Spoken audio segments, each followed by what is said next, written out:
So during COVID, I luckily was getting, a good amount of unemployment to where I was able to focus a lot on like creating content and putting up stand-up videos. And even though stand-up wasn't happening, I had a lot of old footage that I had, and I would just start to put up random clips, and a few of them went really well. And I started to accumulate all these followers to the point that then once COVID was kind of over and we were doing shows again, I started really committing to filming, putting up clips, and, all of a sudden now I had like a bunch of followers thanks to all these different apps. So now all of a sudden I had like all these followers, and people really started hitting me up to like come to their city, like, oh, you got to play Denver, you got to come to Chicago. And in my head, I was like, well, yeah, for sure, man. Like I would love to, but that's not like how it works. To perform in a city at a comedy club, you can't be like, hey, I'm funny, I have followers, can I perform now? They're like, no, that's not how this works. Get out of here. Don't email me ever again. So you really need like an agent to do that. That's how the system works, is an agent will hit up the club and be like, I have this guy, he can do this, he has this many followers or whatever. That's probably how it goes now.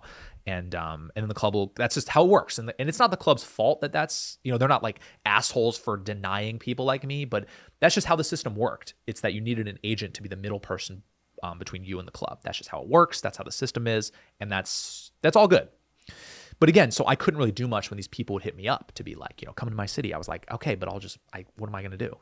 All I had to do is I had to just wait and just keep building to the point then I can have enough of a demand that, maybe an agent would sign me because they think I could sell tickets. Maybe the clubs would start hitting me up. I didn't know. All I focused on was just building. I was like, I called it, I was in build mode. I just had to keep putting up content, building the fan base. That's all I had to focus on, right? Everything will come when it's going to come, And in the midst of putting up content, I created this email list. And I don't think I can take credit for this whole email list idea. I think obviously email lists have been around forever, but it's a specific email list where you get the people's city and their email. So then not only can you email them when you come to their city, but now you have a distinct like data for where you have demand and where you should go and where you could maybe sell tickets. So in the email list, it was starting to get kind of like big.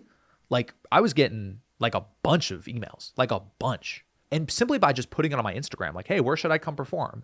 I mean, at this point I had almost, I guess at that point I had like over 100,000 followers. So people were like, my email list was thousands and thousands of people. I want to say like at least like 5,000 people probably in major cities. It was a big list. And so I got to the point where I was like, man, I think I could sell tickets in these places because all these people are like, come to my city, it was 100 people in this city, 200 people in New York and Chicago and all these places. I was like, I think I may be able to do this. And at this point, I've been doing comedy long enough that I've headlined before. I can do, the required amount of time. I was like, I think I can kind of do this. And so I've had very specific dreams in my comedy career. Being able to just headline a comedy club is pretty much, that was the dream. I want to be a headlining, touring comedian. I also want to do some stuff in acting, but if we're talking about just stand-up, I want to just be a headlining comedian and touring. That's what I want. And I wanted to be with this agency called WME, William Morris Endeavor. It's one of the big agencies in Hollywood. It's basically, there's like CAA, WME, and like UTA. Those are kind of the top three big ones, So now this is in 2021. This is probably a year before. I'm in New York City with my boys, Brent Morin and Jason Collins. And Brent's agent was at WME, and he was like the biggest agent there. The dream in my head was that this dude would like be my agent one day, that I could be with a top agent at WME. That was like my dream, And so when I was in New York, I was doing Brent's shows at Gotham, and he told me that his agent was going to be there. I was like, oh shit. And this is before all the, the crazy amount of followers and stuff. This is a little bit before that while I was still kind of building. And so I remember he was going to be there, and I was like, oh man, like this is crazy. And he was going to like watch me do stand up. Like that's what a high stakes, crazy moment. Like my dream agent at a dream agency is going to watch me do stand up in New York. It was like, the pressure was pretty crazy. Luckily, I had a really good set, and he talked to me after. Super nice guy. So now to flash forward to now where we're at. I have all these followers. And so I was like, you know what? I think now's the time I think I'm going to hit him up again. And I think I'm going to hit him up to be like, hey, like, how do you feel about repping me? He emailed me back pretty quickly and basically was like, I don't really have the time. I hope, keep doing what you're doing, but like, I don't really have the time. I can, take an internal pulse at WME, see if anyone has any interest, but I'll get back to you. Gets back to me and he's like, yeah, I couldn't really get enough interest. Maybe we can circle back in like another time. So I was basically softly kind of rejected from the agency, which was totally fair. It made a lot of sense. I was unproven. People didn't know if I could sell tickets. And nowadays, just because you have followers does not mean you can sell tickets. That is not a guaranteed through line. That's not point A to point B. There's so many other factors, So I think them softly rejecting me made total sense. And I was like, yeah, that's fine. But that was another moment in my life that I was like kind of a little bit of failure, right? Rejection. And I took that and was like, okay, now what? Now let's do something different. Now let's pivot, right? And I was like, okay, I looked and I was like, I have this email list. There's thousands of people on it. I know exactly where they are. The demand is there. Why am I like waiting for an agent to create this opportunity for me? Why don't I just go do this myself? Why don't I just go create a tour? Why don't I just hit up venues? I've made connections at a few clubs. I can do research on a couple of different venues, and let me just do this myself. I'll hit up the venues myself. I don't need someone else to email them for me. I got it. And so that's what I did. I started, and this was in the fall of 2022. I basically was just like I was in a full-time job where I was planning this tour for myself every day, emailing, calling, researching, like quietly. I didn't say anything to anybody really. I mean, the close people in my life knew what I was doing, but I was just quietly planning this whole tour for myself. And I wanted to change the game. I wanted to like change how this works.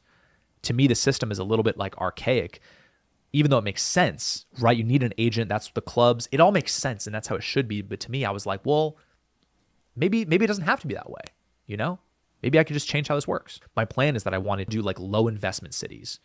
I took what the email list was and I said, okay, well, the first cities I want to do, it was from like January to like, I think beginning of April or end of March. And it was like, let me do a bunch of cities that are easy to get to. I call them low investment cities. I'm talking like places like in California, San Francisco, San Diego, LA. We'll do Denver. That's like a 2-hour flight.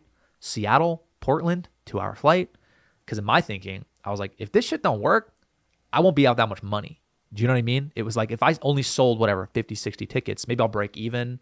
Because I really had no idea how many tickets I was going to be able to sell. That was the thing, is I was just like, well, I think I'll sell a few. Finding the venues was really the hardest part because you just need to get a response back from places. And that was so hard, is getting a response. And some places they got back to me and it was like first choice. It was like they got back to me quick. It was my first choice. It was like seamless. Some places it took a long time. Like I remember in San Diego, the venue I went with, which ended up being great, that was like my only option. There was like nowhere else I could do it. It was like, it's that place or nothing. And I was like, looks like we're doing that place. And so the way it worked with the venues was, see, normally at a comedy club, you get what's called a door deal, which means you get a percentage of the ticket sales, whether it's half of the ticket sales, 70%. If you're really balling, you're getting 80, 85.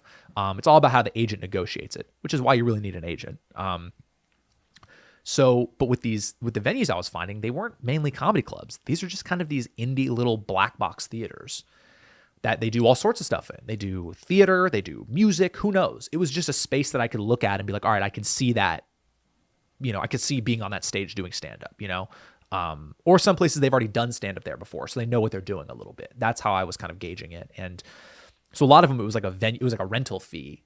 So it'd be like, you can have the space for, let's say 2 hours for like, whatever, $500. And then I got to keep all of the ticket sales. And so it's kind of like a door deal, but I just probably made more money that way, if that makes sense. And it was cool but it was also kind of crazy to be like, yeah, here's $600. Hope this works out, you know? It really is just like, I mean, it really was just betting on myself. That's really what it came down to. It was a fun mixture of like, I had a few indie venues, a few comedy clubs. It was like a little tour. And, you know, and after a while I was slowly just like signing contracts, locking down dates, continuing to build clips, you know, or put out clips, build a following.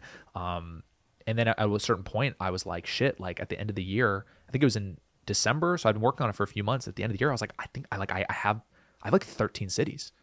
I was like, I have a tour, like I have a thing. This is like a tour. I did it. You know, most of the venues were like, you know, anywhere from 100 to 150 seats. I had no idea how this was going to go. I knew I'd sell a few, but I had no idea.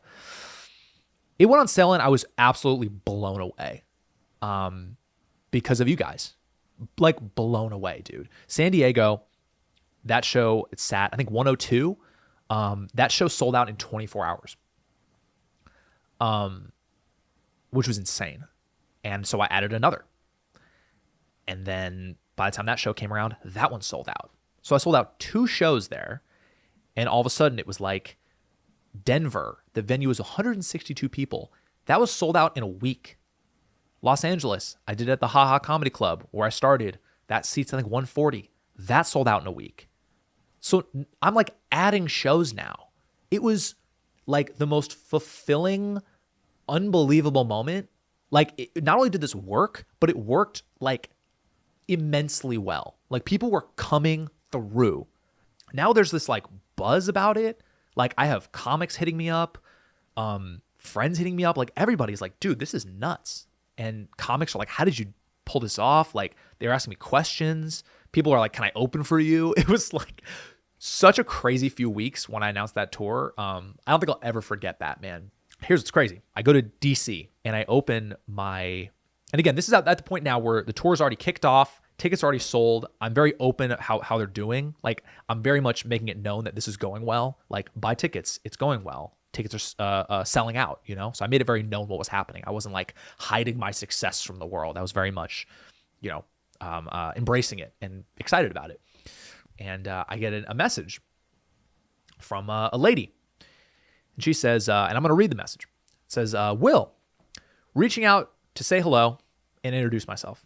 It's pretty damn cool what you're doing in booking this tour. Definitely caught my attention and I'd love to connect. I'm a comedy touring agent at WME. Let me know if you're open to hopping on a call next week. So there you go. Before I knew it, I was and still am now repped by William Morris, WME, the agency that kind of, I don't want to say, they passed on me at first. And so instead I took that pass, that, you know, whatever, that soft kind of rejection. And I said, okay, that's fine. I will now prove that I'm a worthy asset of investing in and do this myself and just show you guys that you should invest in me. And not only now was the tour going so well, but it went so well that now I was now repped by my dream agency.